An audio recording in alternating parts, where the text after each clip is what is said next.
Aujourd'hui, apprenons à découvrir Skype. Tout au long de ce tutoriel, n'hésitez pas à mettre pause, à revenir en arrière ou même à le regarder plusieurs fois et vous comprendrez vite que c'est très facile. La première étape, ce sera d'ouvrir votre moteur de recherche. Nous cherchons le fichier d'installation de Skype qui se trouve sur skype.com/fr.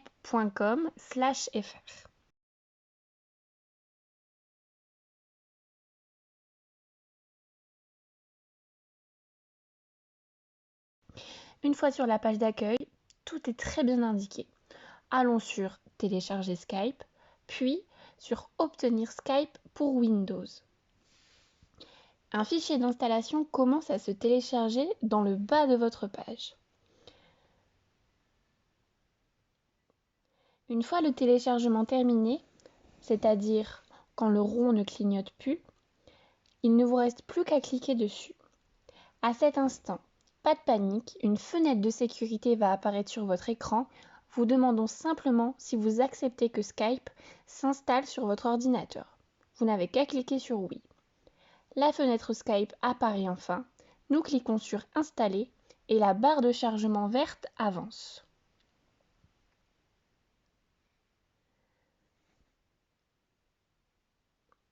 Nous pouvons éteindre notre moteur de recherche et c'est parti pour la création du compte.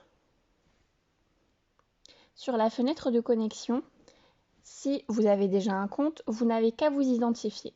Si vous n'en avez pas encore, passons à la création. Il est possible de s'inscrire avec son numéro de téléphone. Aujourd'hui, c'est avec notre adresse mail que nous allons nous inscrire. Dans l'ordre, nous renseignons donc notre adresse mail, puis un mot de passe. N'oubliez pas que pour des questions de sécurité, c'est très important de créer un mot de passe complexe, avec des majuscules, des minuscules, des chiffres et même des symboles. Vient ensuite l'ajout du nom et du prénom,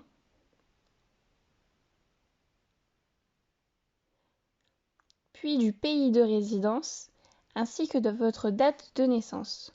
Sachez que ce sont les seules informations personnelles qui sont demandées à l'inscription de Skype.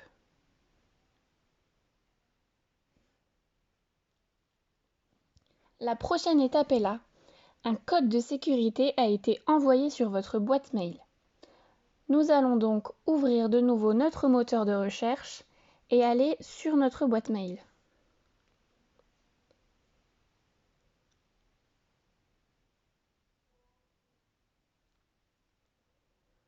J'ouvre ma boîte mail et je vois qu'un nouveau mail est là.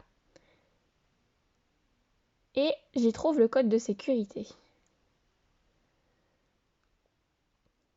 Je le recopie directement sur ma fenêtre Skype. Dans mon cas, 7660. Je clique sur Suivant. Et la dernière étape est là. Je dois recopier les caractères spéciaux.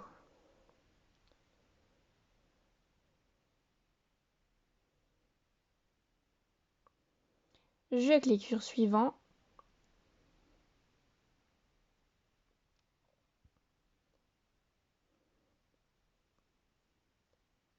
Et je suis connectée à Skype.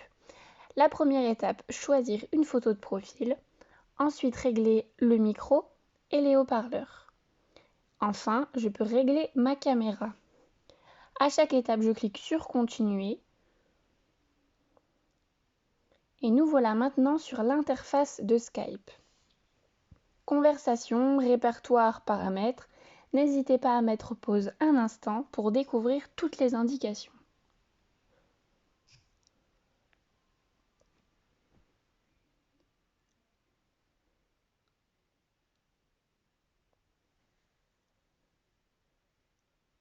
Pour ajouter un contact, 3 possibilités existent.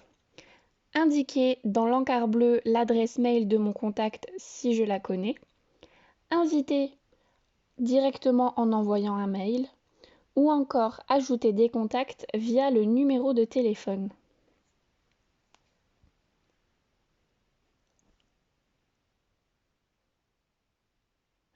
Et si quelqu'un veut vous ajouter sur Skype, il suffit de lui donner l'adresse mail que vous avez utilisée pour vous inscrire. Elle est inscrite juste là.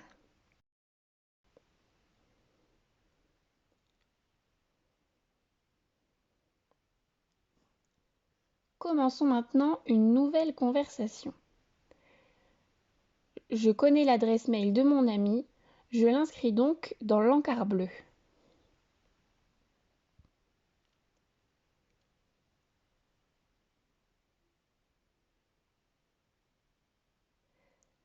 Je salue mon amie, elle reçoit instantanément une notification sur son compte Skype. Passons maintenant à toutes les indications d'une conversation. Les échanges vidéo, les échanges vocaux ou les échanges écrits. Encore une fois, n'hésitez pas à mettre pause un instant pour tout découvrir.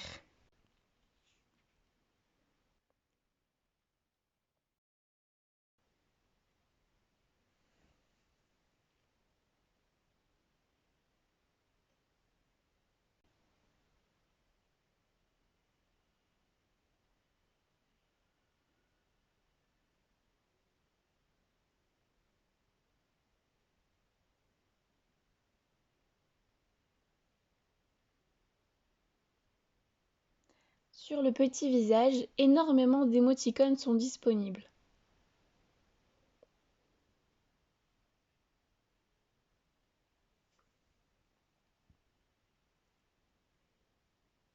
Sur la droite maintenant, vous pouvez envoyer un fichier, envoyer un contact Skype ou encore envoyer un message vocal. Dans les trois petits points, d'autres paramètres sont disponibles, comme envoyer ma localisation ou encore envoyer un message vidéo. En haut de l'écran, trois ronds sont disponibles. La silhouette permet d'ajouter d'autres personnes à la conversation, le téléphone permet de passer un appel audio et la caméra permet de passer un appel vidéo.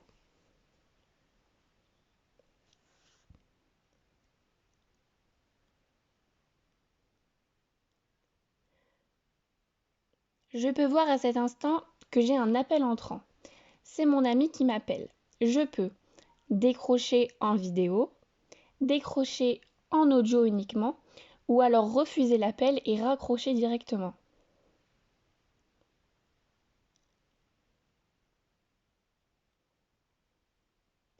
Nous voilà maintenant sur un appel vidéo. En bas à gauche, l'icône me permet de faire une capture photo de mon écran. Au centre, le micro me permet d'activer ou de désactiver mon micro. La caméra me permet d'activer ou de désactiver ma caméra. Et le téléphone rouge permet de raccrocher.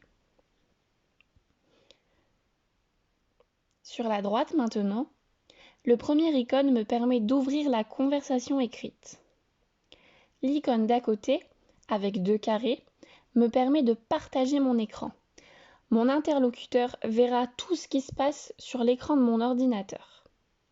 L'émoticône cœur permet d'envoyer plusieurs émoticônes. Et les trois petits points me permettent quant à eux d'accéder à d'autres paramètres, comme l'enregistrement, les sous-titres ou encore flouter l'arrière-plan. Enfin, en haut à droite de l'écran, l'icône carré me permet de modifier la mise en place de l'écran et la silhouette me permet d'ajouter d'autres personnes à ma conversation. Et voilà, résumons tout ça. Et n'hésitez pas, encore une fois, à mettre pause un instant pour ne rien louper. Et maintenant que votre compte est créé, vous n'avez plus qu'à raccrocher.